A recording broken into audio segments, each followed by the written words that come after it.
14 വർഷം ഇരുചേരിയിൽ നിലകൊണ്ട മടവൂർ മദനി ഗ്രൂപ്പുകൾ സംയുക്ത നേതൃയോഗം ചേർന്നാണ് ലയന തീരുമാനം ഔദ്യോഗികമായി പ്രഖ്യാപിച്ചത്. നിങ്ങളോട് ഈ ലയനം അറിയിക്കുകയാണ്, യോജിപ്പ് അറിയിക്കുകയാണ്, ഈ ഐക്യം അറിയിക്കുകയാണ്. 20-ാം തീയതി കോഴിക്കോട് കടപ്പുറത്ത് വെച്ച് ഞങ്ങളുടെ ഒരു മഹാസംഗമം ചേരുന്നു. 18 വിഷയങ്ങളിൽ ഇരു സംഘടനകളും തമ്മിലുണ്ടായിരുന്ന ആദർശ ഭിന്നത പരിഹരിച്ചു കഴിഞ്ഞു. അണികളെ ഇക്കാര്യം ബോധ്യപ്പെടുത്തിയതായും നേതാക്കൾ വിശദീകരിച്ചു.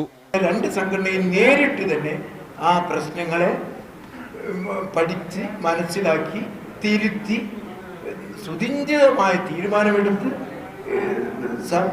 സംഘടനയുടെ എല്ലാ ഘടകങ്ങളെയും ബോധ്യപ്പെടുത്തിക്കൊണ്ടുള്ള ഒരു തീരുമാനമാണ്. KNM-ന്റെയും പോഷക സംഘടനകളുടെയും പുതിയ കമ്മിറ്റികളിലെ ഭാരവാഹിത്വം സംബന്ധിച്ച ചർച്ചകൾ അവസാന ഘട്ടത്തിലാണ്.